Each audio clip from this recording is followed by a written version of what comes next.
ఇప్పుడు మీరు దైవం మీద ఒక సినిమా, దయ్యం మీద ఒక సినిమా రెండు ప్లాన్ చేస్తున్నారు.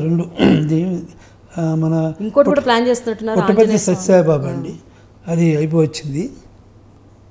అంకుల్ ఆంజనేయ స్వామిని చాలా బాగుంటుందండి సినిమా. అంటే ఈ మైథాలజీలో పాలిటిక్స్ అంటే నవబ్రహ్మ అవుతున్నాడు ఆంజనేయ స్వామి. అంటే సోషల్ రిఫార్మర్ అనమాట ఆయన. ఇంద్రుడి కిరీటాలు పెట్టడం, వజ్రాయుధాలు ఇలాంటివి ఉంచడు. అందరూ కామన్గా ఉండాలి, మా రాముడిలాగా మామూలు మనిషిలా ఉండాలని చేసేస్తాడు. అది వాళ్ళకి టెన్షన్ వస్తే, అందుకని ఆయన్ని అవ్వకుండా చేయడమే పాలిటిక్స్. అదే క్లైమాక్స్ బాగుంటుంది.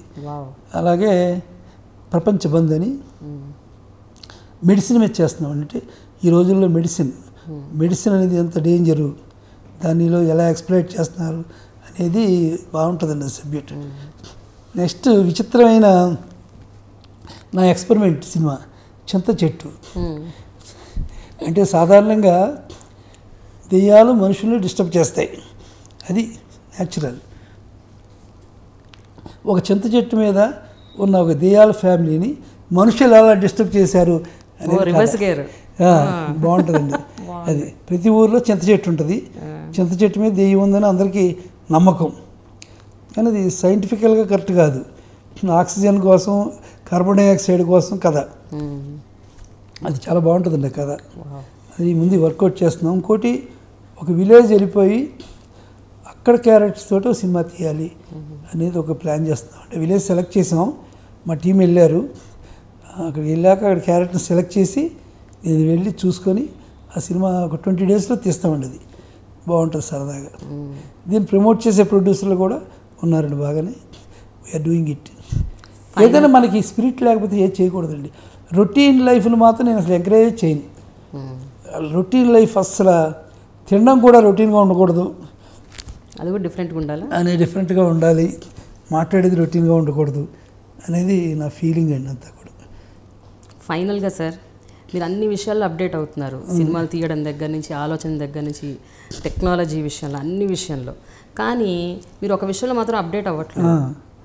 వాట్సాప్లు, ఫేస్బుక్లు, ట్విట్టర్లు, యూట్యూబ్లు, వీటిని అసలు మీరు పట్టించుకోరని విన్నా. అవునండి, దాని వైపు వెళ్ళరని, దాని గురించి తెలుసుకోవడానికి కూడా ప్రయత్నం చేయట్లేదు. ఆవిడ కూడా టెక్నికే, కానీ అది సినిమా ఫీల్డ్లో ఇంపార్టెంట్ ఇది.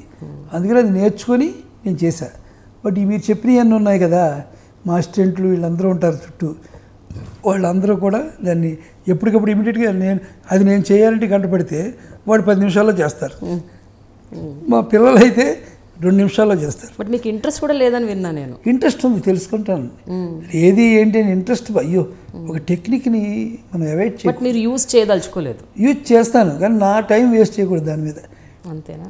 దానికి ఎవరొకరు ఉంటారు కదా, మీ బొట్టులను పట్టుకుంటాం, చేయండి అంటే జరిగే పని. బట్ సినిమా అనేది అప్పచెప్పేది కాదుగా, మనమే చేయాలి. అందుకని దాన్ని నెగ్లెక్ట్ చేయడం కాదండి, దానికి ఎక్కువ టైం స్పేర్ చేయాలి కదా. దానికి కుర్రోళ్ళు ఉన్నారు. ఒకటి నేను అన్నీ వాళ్ళకి అప్పచెప్పి వాళ్ళు లేకపోతే ఎలాగా అనేది కూడా ఉంటుంది. అందుకని ప్రతిదీ నాకు తెలుసు, ఏది నొక్కితే వస్తుంది అని. అందుకని ఇమీడియట్గా దానికి అలర్ట్ అవుతా.